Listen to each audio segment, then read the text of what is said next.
Et ça y est, on se retrouve enfin à ICE, l'école bilingue internationale français-anglais de Dubaï. Donc, je vous avais prévenu en vidéo que j'allais avoir l'opportunité de venir filmer à la fois les locaux mais aussi d'interviewer les personnes de l'administration pour pouvoir poser toutes vos questions sur l'école française à Dubaï. Petit disclaimer, petite précision, il ne s'agit pas ici d'une école française typique, classique, il s'agit d'une école bilingue et donc c'est un petit peu particulier. Ne considérez pas que tout ce qu'on va vous dire ici aujourd'hui est vrai pour toutes les écoles françaises ou francophones de Dubaï.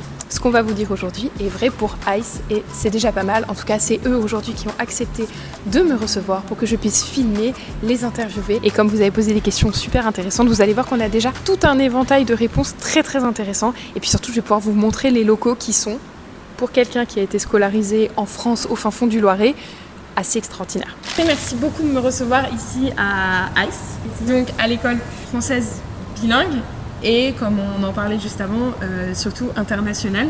Ce que je vous propose, c'est de vous présenter chacune votre tour et de me parler un petit peu de ICE, de me faire une courte présentation parce que on en reparlera, mais c'est une école particulière et c'est quand même un projet à part. C'est pas n'importe quelle école française à Dubaï. Donc voilà, je vous propose de m'en parler. Je suis Amira Laywan, je suis la proviseure de ICE. C'est ma 3e année ici. Moi, c'est Kate Seigné. Je suis aussi dans ma 3e année à ICE. Alors, j'ai un parcours particulier parce que la première année, j'ai été enseignante de CE1, CE2 français. Et la 2e année, j'ai donné des cours de booster en anglais. C'est-à-dire que c'est les cours qui permettent aux nouveaux élèves qui ne parlent pas anglais d'apprendre très vite l'anglais, contribuer à leur bilinguisme rapide. Et donc cette année, je suis directrice, on va dire, de la communication et du marketing à ICE. Vraiment, merci de me recevoir toutes les deux, c'est super. Est-ce que vous pouvez me parler un petit peu du projet particulier de ICE et de ce qui en fait une école française un peu à part à Dubaï? Alors, ICE, c'est un établissement, je ne vais pas dire école, je vais dire un établissement parce que voilà, on est un lycée aujourd'hui, qui a un projet assez particulier. On est homologué, un établissement français, de la classe de petite section jusqu'en seconde, il y aura la première l'année prochaine. On est également un établissement IB World. Cela se reflète également dans les pratiques pédagogiques au sein de l'établissement. Et on est un établissement qui enseigne la moitié en français et la moitié en anglais. D'accord. On accueille également des élèves qui sont ou bien non francophones ou bien non anglophones. Oui. Et à travers des cours de booster, on peut les accompagner pour arriver à devenir éventuellement bilingues. Génial, super. Alors aujourd'hui je suis venue parce que j'ai prévenu les abonnés sur Instagram et sur TikTok que j'allais pouvoir vous poser toutes leurs questions. Et j'ai une longue liste de questions. Donc je vous propose de démarrer et de vous poser ces questions-là. Donc vous avez déjà un petit peu répondu, mais on m'a demandé si l'école était accessible aux Belges. Elle est accessible à tous les enfants du monde. Parfait, voilà, l'établissement est accessible à tout le monde et donc y compris aux Belges, il n'y a pas de souci à ce niveau-là. Est-ce qu'il est possible d'inscrire un enfant en cours d'année et par extension, est-ce qu'il est possible d'inscrire un enfant seulement pour un trimestre ou un semestre? Alors, c'est pas la meilleure idée. Le bilinguisme, c'est quelque chose qui se construit. D'intégrer un établissement français bilingue pour un trimestre ou un semestre, ça n'a pas vraiment de sens pour l'élève. Surtout si c'est un élève qui vient d'un parcours plus classique que ça. Ça va le perturber et si c'est pas pour la durée, c'est un peu difficile. Et en plus, manque de place, c'est très compliqué de pouvoir mettre ça en place. Oui, d'ailleurs, on m'a demandé combien de temps à l'avance il fallait s'y prendre pour espérer avoir une inscription. Ça dépend des niveaux de classe, mais normalement, d'ici fin mars, ça y est. En général, en mars, les classes sont faites pour l'année suivante. Il y a déjà plus de place. Normalement, oui. En général. Sauf s'il y a d'ouverture de nouvelles classes. Oui, bien sûr. D'ailleurs, on m'a aussi demandé s'il y avait des critères de sélection à l'entrée et si oui, lesquels ils sont. Alors, je dirais pas critères de sélection. Je dirais des critères pour assurer la réussite de chaque élève qui va être inscrit chez eux. Alors déjà, il y a le projet familial. On demande une lettre de motivation à chaque famille qui va postuler pour que leur enfant soit inscrit chez nous. Si le projet de la famille ne s'inscrit pas dans tout ce qu'on est en train de faire, c'est très compliqué de pouvoir vraiment suivre et de pouvoir progresser, surtout en anglais. Si on parle d'enfants qui sont francophones et migrants, Donc il y a déjà ça. Deuxième point, c'est la réussite académique déjà en français. Que si un enfant a des difficultés en français, il aura du mal de pouvoir également suivre en anglais. Et alors bien sûr, il y a la question du comportement. On ne cherche pas des élèves qui n'ont aucun souci, mais vraiment des enfants qui sont des élèves. Je peux pas. On m'a aussi demandé si les choses étaient mises en place pour les enfants en situation de handicap. On m'a notamment parlé des enfants TSA ou TDAH. L'inclusion, ça fait partie de tout ce qu'on fait. On a un département STEM pour les élèves à besoins particuliers. Aujourd'hui, une école française ou un établissement français ou une école internationale à Dubaï ne peut pas se permettre de dire ou de ne pas accepter des élèves simplement parce qu'ils ont un trouble ou autre. Le tout, c'est d'avoir les outils de pouvoir accompagner. Et dès que ça, on est certaine qu'on est capable de le faire, on est toujours là pour accompagner la famille, pour accompagner l'élève. Super. Et donc, actuellement, ça se présente plutôt sous forme de... Il y a une classe à part ou... Non, ils sont intégrés aux classes classiques. Tout à fait. C'est pas sous forme de CLIS ou d'UNIS comme on peut avoir en France. Non, l'inclusion, ça veut dire qu'ils sont intégrés dans les classes. C'est le principe de l'inclusion. Si on les met en extérieur, c'est de l'exclusion de facto. Absolument. Et SEN, ça veut dire Special Educational Needs. Je sais qu'en français, c'est élève à besoins particuliers. Et en anglais, ici, ça s'appelle SEN. Alors, ça se dit aussi parfois SENCO, la personne qui s'occupe de ces élèves, ça sera la Special Educational Needs Coordinator, et c'est pour ça qu'on dit aussi souvent SENCO. Donc, à Dubaï, l'ensemble des établissements scolaires vont avoir cet individu, ou en tout cas vont se référer souvent à ce poste en tant que SEN. D'accord. Et donc, ils vont être intégrés aux classes habituelles et ils peuvent avoir un petit peu un système comme on a en France avoir un accompagnateur particulier. Une assistante particulière d'individu. Oui. Ça dépend du niveau de trouble. Donc il y a le niveau 3, 2 et 1. 3, ce sont des élèves qui ont besoin d'accompagnement avec une personne qui peut être présente, une AVS. Il y a le niveau 2, ce sont des élèves quand même, ils ont tous des adaptations selon leurs besoins, mais ça dépend du niveau du trouble pour pouvoir décider quelle adaptation est nécessaire. Et puis il y a des simples PPRE qui sont créés par l'enseignant avec l'aide de notre CENPO pour pouvoir également accompagner l'élève et sa famille. D'accord. Désolée, c'est l'orthophoniste en moi qui remonte et qui creuse sur le sujet du handicap. C'est de plus en plus important en fait. Il faut savoir que Dubaï aussi met un accent très important sur l'inclusion. C'est quelque chose qui est peut-être plus développé que ce à quoi on a l'habitude en France peut-être. Oui. Au niveau de l'inclusion réelle au sein de l'école. On m'a demandé ce qu'il en était au niveau des tarifs, où est-ce qu'on peut retrouver les tarifs et s'il y a des aides et des bourses. Il y a certainement les tarifs qui sont déjà affichés sur le site de l'établissement. Et en ce qui concerne les bourses, chaque personne française a le droit de demander, de déposer un dossier, une demande de bourse auprès du consulat qui peut être accepté ou refusé selon les critères. D'accord, mais ça existe. Ok. On m'a demandé aussi quels étaient, et ça on va le voir un petit peu en allant visiter ensuite l'école, mais quels sont les horaires pour les enfants? Est-ce qu'il y a des activités extrascolaires? À quoi ressemble une journée type pour les enfants? Ça dépend du niveau de classe. En petite et en moyenne section, ils arrivent à 7h45 au nombre des pas et ils terminent à 14h. À partir de la classe de GS, ils arrivent en même temps le matin et c'est jusqu'à 15h30. Et puis en classe de 3e et en seconde, c'est jusqu'à 16h30. D'accord. Et à quoi ressemble une journée? Il y a la moitié de la journée avec, au niveau de l'école primaire avec le prof titulaire en français et puis l'autre moitié de la journée avec le prof titulaire en anglais. D'accord. C'est divisé selon les deux langues de manière du coup équitable. Exactement. Et au niveau du collège, ça dépend de la matière parce que les matières sont divisées également et ce sont 2 enseignants différents par matière entre les maths en français, les maths en anglais et pour les autres matières également. Ok. Est-ce que l'école propose des activités extrascolaires peut-être au sein de l'établissement? Chaque trimestre, vous avez des activités extrascolaires qui sont proposées, on en a une trentaine. Ça dépend aussi des âges, ça dépend de l'orientation et du choix des parents. Ça peut aller robotique, sport, tennis, danse, il y en a énormément. J'imagine qu'on peut aussi retrouver la liste.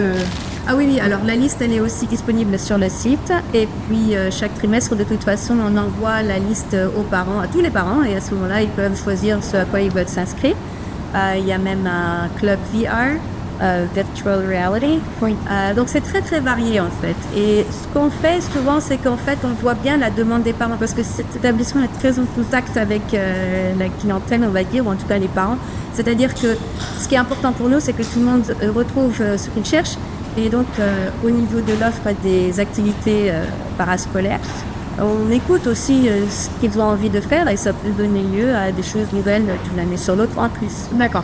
Et j'aimerais rajouter là-dessus que tout ça, c'est offert en extrascolaire, mais il y a également pendant la journée de l'élève, à partir de la classe de moyenne section, il commence avec la natation, il y a une piscine au sein de l'établissement, 2 trimestres sur l'année.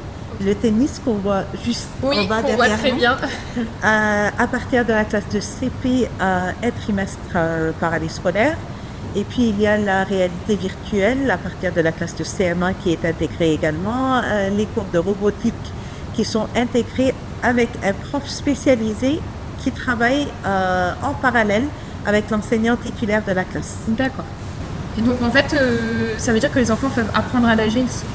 Tout à fait. Ça fait partie de leur parcours. Il y a également une enseignante qui enseigne les échecs. Et il y a des liens qui sont créés avec les mathématiques et le niveau, selon le niveau des élèves, de pouvoir les challenger encore plus. D'accord.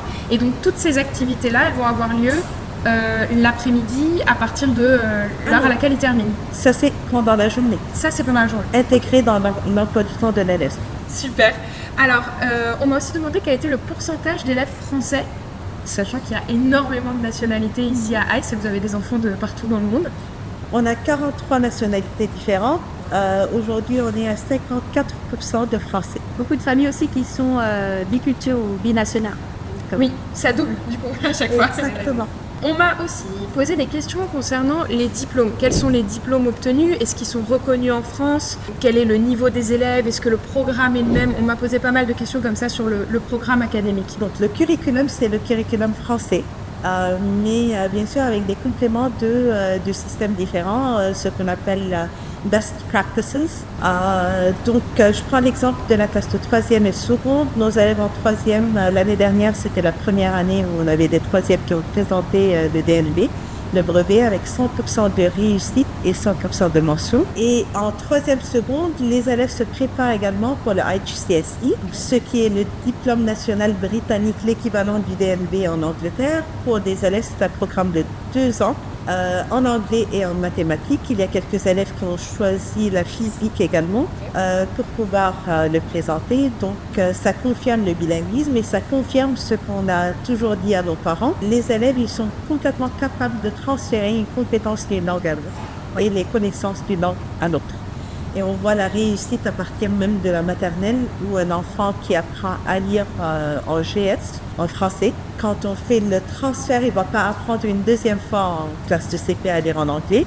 On voit qu'il est complètement capable de transférer les compétences d'une langue à l'autre et à la fin du CP, ils sont lecteurs en français et en anglais. Oui, c'est vraiment en fait l'essence de ce que vous cherchez ici, le vrai bilinguisme et la vraie balance entre à la fois les 2 langues et les 2 cultures et les 2 parfois manières de penser, j'imagine. Tout à fait. C'est à travers 2 manières différentes de penser. Les méthodes sont différentes et complémentaires en même temps. On prend l'exemple en mathématiques. Alors, en mathématiques, en cycle 2, CP, CE1, CE2, les élèves ils apprennent les maths uniquement en français. C'est simplement pour ne pas les perturber. Dès qu'ils sont en CM1, on commence à mettre en place des cours d'entrepreneuriat et de mathématiques en anglais en parallèle et on voit que tout ce qu'ils ont appris en français est complètement transférable en CM1 quand ils le font en 2 langues et qu'ils n'ont réellement pas de problème. En sciences également, ils font chaque période. Il y a une période en français, une période en anglais. Et puis, on voit qu'ils transfèrent également d'une période à l'autre tout ce qu'ils ont appris d'une langue à l'autre. Ouais, c'est impressionnant. Et voilà, quand vous allez faire le tour de l'établissement, vous allez voir qu'il y a des petits qui vont venir vous parler en français.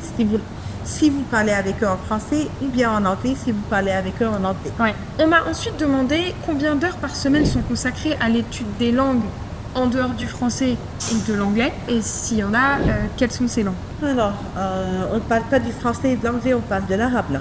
Probablement, oui, de l'arabe. Et nous, par exemple, en France, on a beaucoup d'espagnol arrivé au collège. Donc, comment ça se passe pour les autres langues hors français et anglais? Alors déjà, à partir de la classe de moyenne section, les élèves commencent à apprendre avec le français et l'anglais, l'arabe. D'accord. Ça dépend du cycle. Alors, en maternelle, ils ont 4 périodes.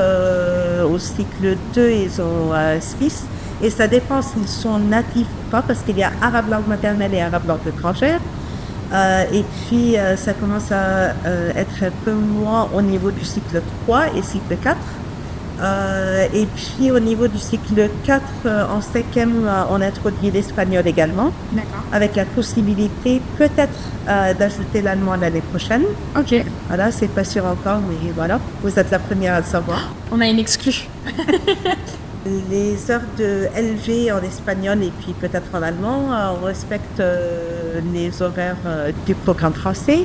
Et sur les heures de langue arabe, on respecte les horaires qui sont demandés par le ministère de l'Éducation nationale et militaire. D'accord. Oui, en fait, à chaque fois, il faut toujours jongler et réussir à s'adapter aux 2 lois et aux 2 programmes. Ben, tout à fait, mais quand on est à Dubaï, on a nécessairement cette ouverture-là de respecter les 2. Exactement. On m'a demandé si les vacances scolaires étaient les mêmes qu'en France. Alors, il y a quelques vacances où parfois ça tombe au même moment, mais il y a les établissements français de Dubaï, on se met d'accord pour pouvoir avoir le même calendrier scolaire parce que souvent on a des familles qui sont partagées dans plusieurs établissements. D'accord. On m'a demandé combien il y avait d'élèves par classe ici. 22 maximum. C'est parce que quand on a un projet aussi ambitieux que ça, pour nos élèves, c'est pas évident d'avoir plus de 22 élèves par classe. S'ajoute à ça qu'on a beaucoup de petits groupes, donc il y a les groupes boosters. Pourquoi c'est des boosters pour l'apprentissage de ou bien le français ou bien l'anglais, la nouvelle langue qu'ils sont en train d'apprendre, parce que c'est pas du soutien, c'est pas une difficulté, c'est une nouvelle langue. Et donc pour motiver l'élève, ça doit être, on est en train de booster cette nouvelle langue. Il y a également les cours de soutien, ce qui est connu en France comme des APC. Oui.